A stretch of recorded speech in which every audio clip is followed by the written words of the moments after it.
Welcome to the Shooting Show. This week, in a break from the norm, we take a look at the life and times of one of the shooting show stars, Geoff Garrod, plus Jean Forensen takes us through the Merkel Helix.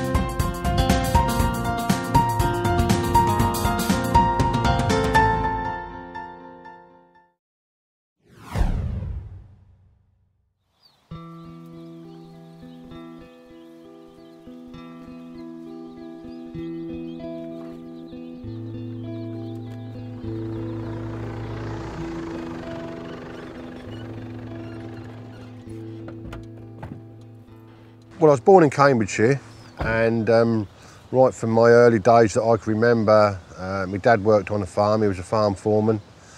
We had the traditional childhood, you know, country boys' childhood. You know, we could wander around the woods, we could just follow the combine. We could, in those days, think we could chase rabbits down in the harvest field. It kept us occupied, but we didn't get too many. But yeah, we just had the normal upbringing of a country boy in that era.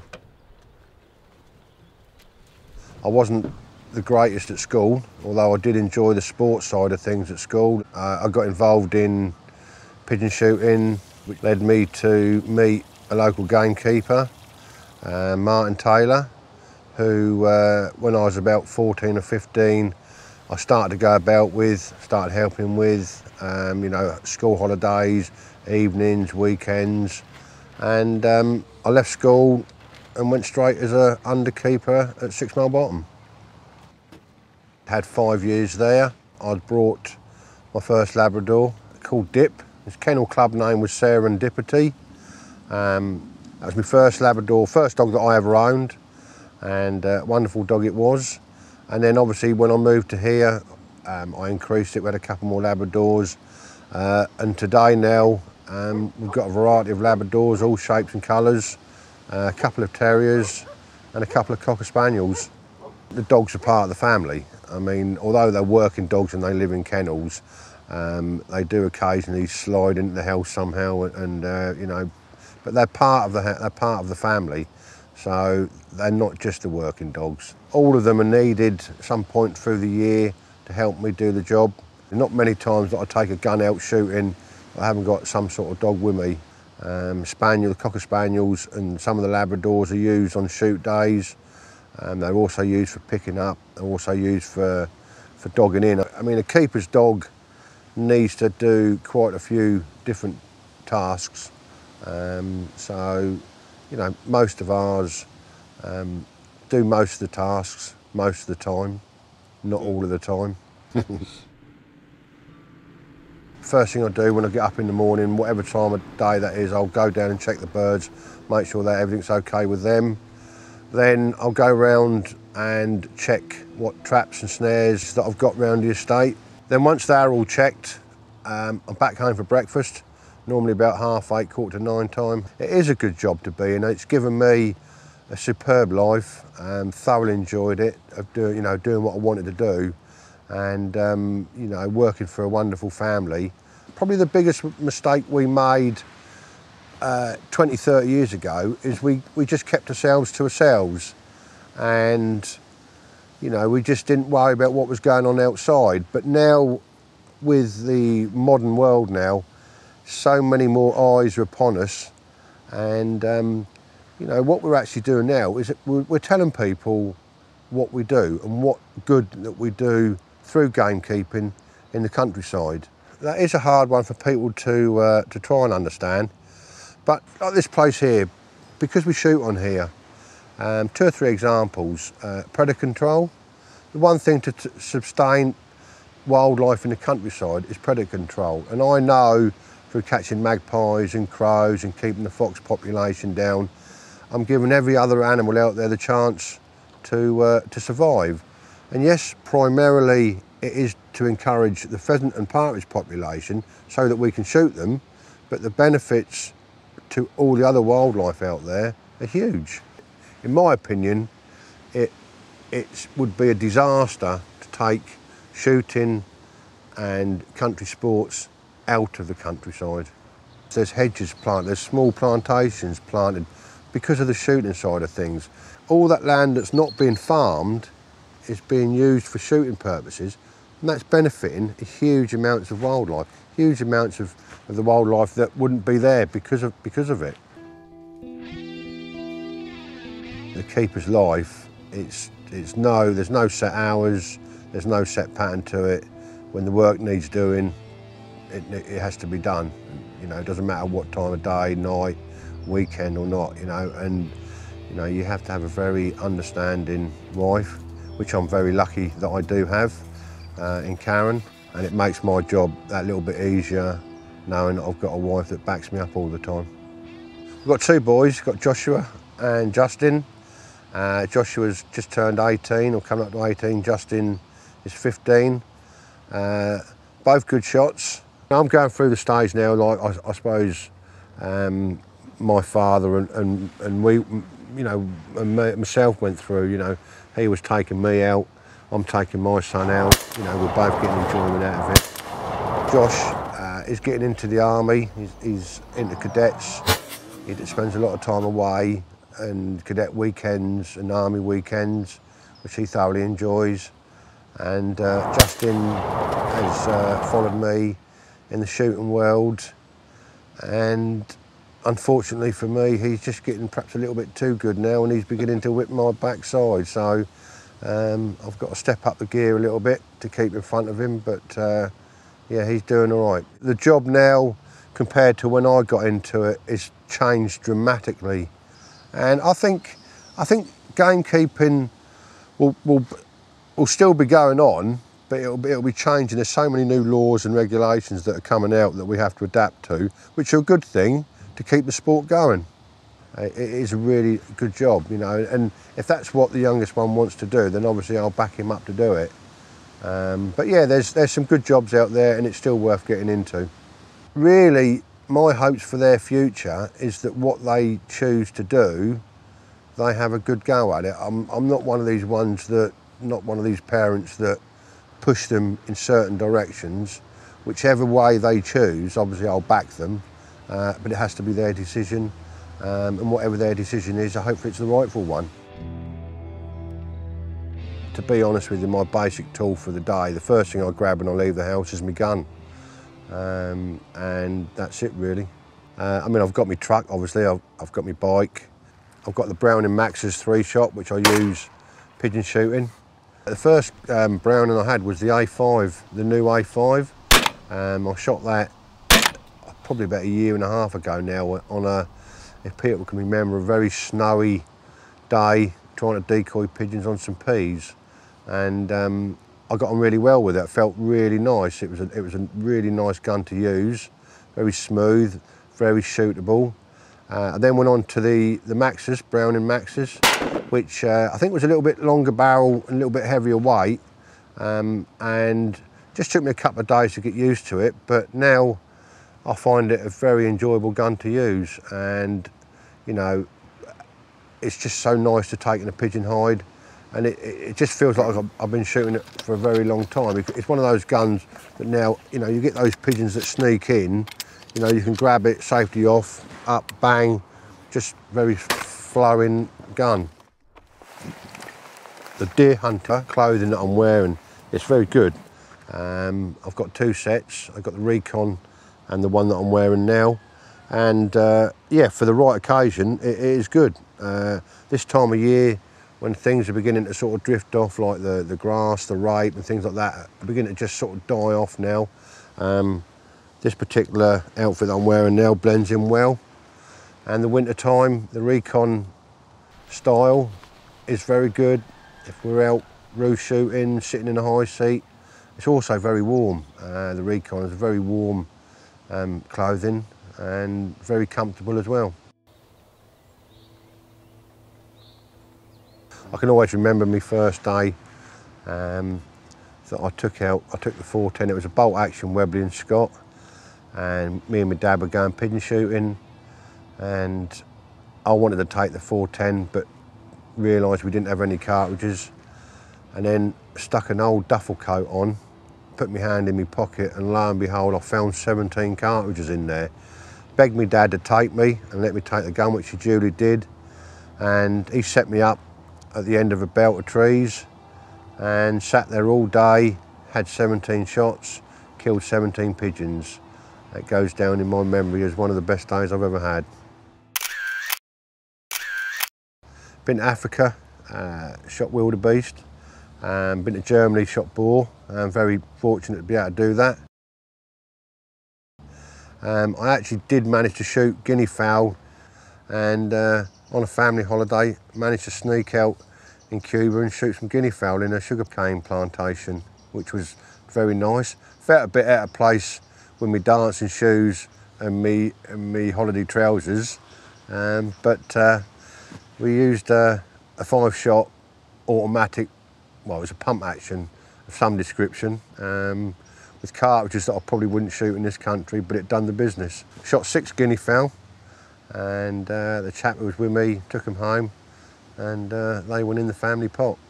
Shotgun shooting is, you know, the main thing in my life, and pheasant shooting, partridge shooting, yeah, I mean, I'm fortunate that I do get a few days out, not as many as I'd like to, but I do get a few days out, a few invites out, and thoroughly enjoy it. It's nice to stand the other side of the fence on the odd occasion, but also it is the testing and you know, testing times of shooting someone else's birds.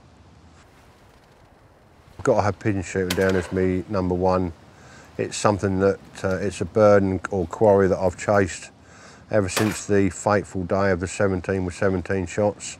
I've been chasing them ever since, and I just get so much enjoyment out of sitting in a hide and shooting pigeons. It's just the you know, sitting in a hedge somewhere and setting up your decoys and trying to fool a genuinely wild bird. And also with shooting pigeons, you get every angle, every form of shooting angle that you could possibly get, because, you know, when they're decoying in, or even if they're not decoying in, you know, they're jinking about, they're swinging in. You get a windy day, a pigeon could be sitting in front of you 20 yards, it can turn its wing, it can be gone in a fraction of a second, you know. I'm one of these people that I would like to call myself a traditionalist, whereas I don't use any mechanical equipment. I like to try and go the old-fashioned way of watching flight lines, studying the birds, building a good hide, and then starting off with a few decoys and building a pattern up and getting the birds to come in to me, you know, by my skills, my use of the patterns and the hide to try and fool the pigeons.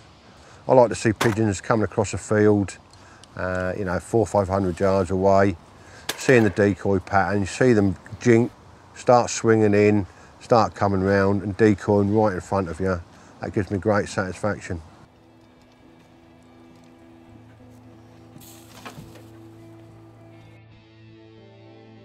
No, there's no secret side to me. I mean, I am what I am. Clay shooting, that's one thing. Obviously, it's another shooting passion, but I do quite a bit of clay shooting. Speedway is one thing that through my wife's interest, we know quite a few riders, and we nip down to local stadiums sometimes every time allows and watch the meetings, which is good, nice relaxing way. Yeah, I'm afraid it's shooting. I'm afraid, you know, it's my passion in life. It's just pulling that trigger, whatever it might be, whether it's clays or birds or whatever, it's squeezing the trigger.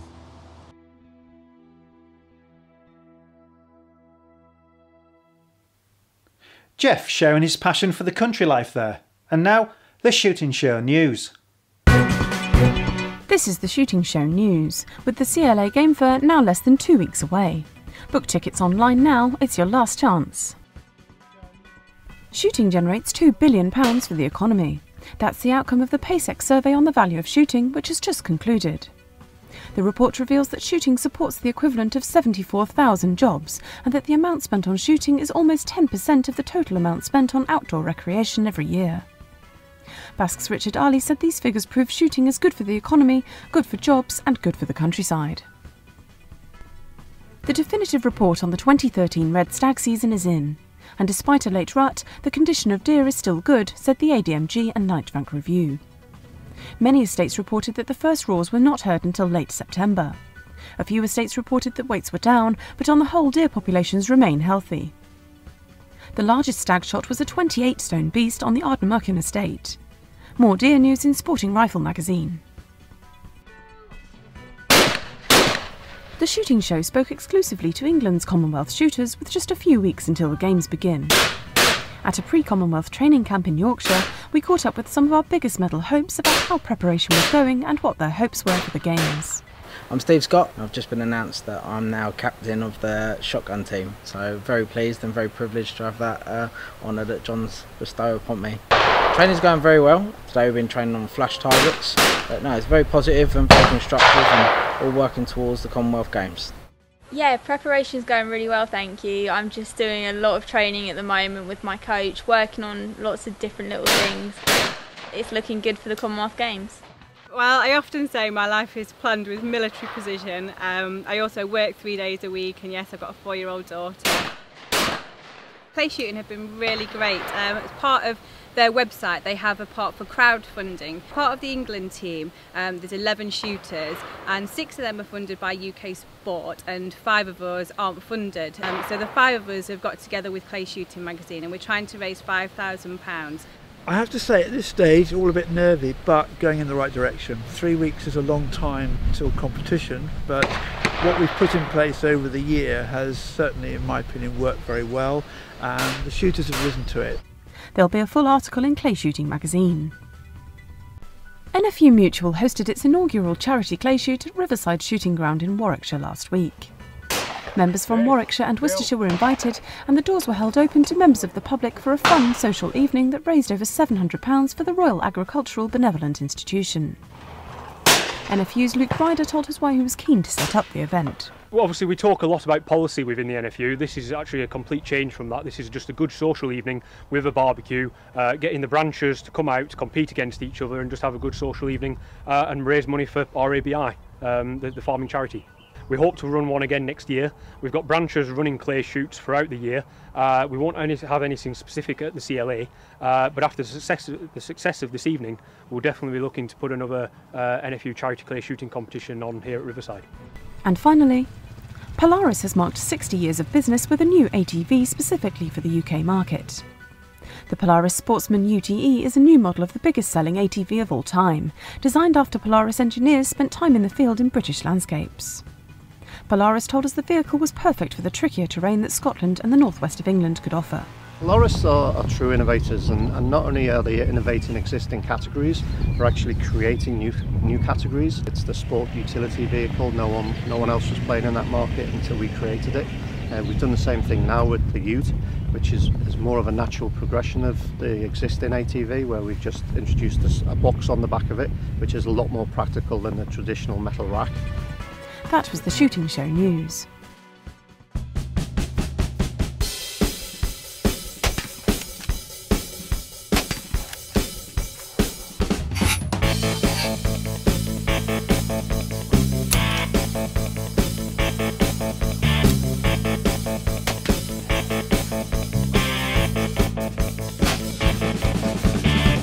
Hello everybody, my name is Jean Frazen and I'm working for the company Merkel in the marketing department.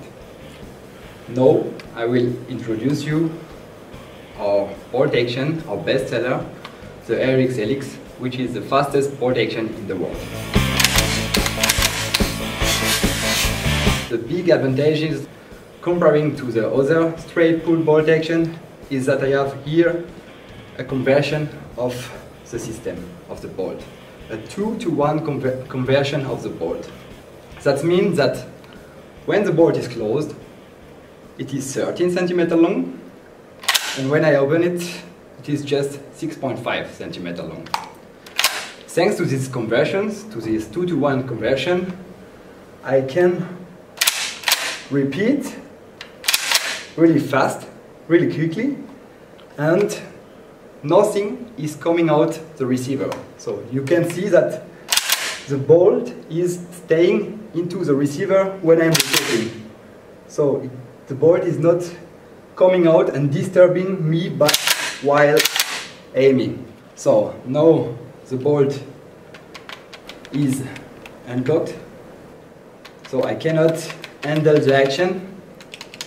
I push on the trigger, but happens nothing. When I push it high, I can load and reload the action and shoot and repeat.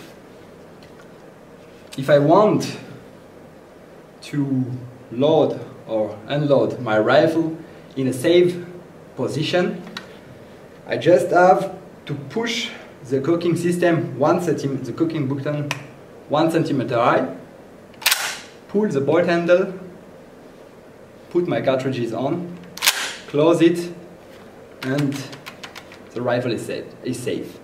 Just before the shoot, push it on, shoot, and repeat. Another big advantage of this rifle is that I have a detachable magazine. As standard, it is a 3+1 round magazine, but as it is detachable, I have the possibility to put a high capacity magazine in my rifle.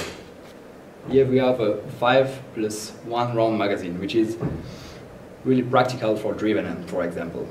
Another feature is the Picatinny rail, which is integrated into the receiver, so I can rapidly mount and dismount all kind of mount. This rifle is a takedown rifle. That means that I can dismount it and change my barrel, also the calibers. It's really easy, and I can do it without tool. I will show you now.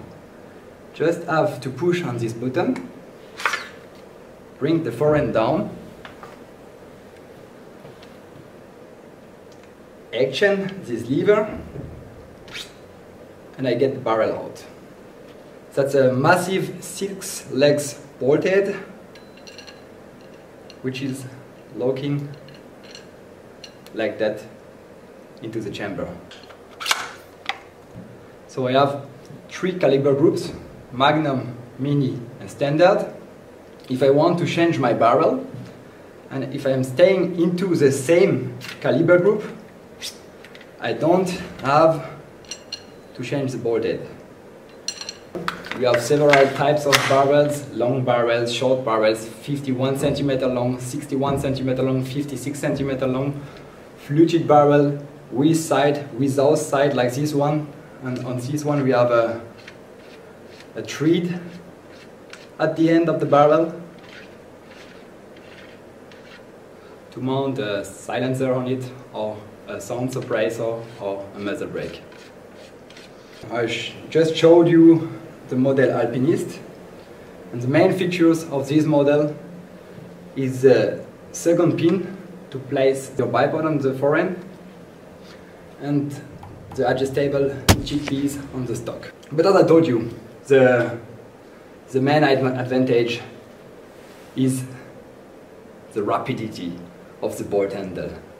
How quick you can be while shooting and repeating.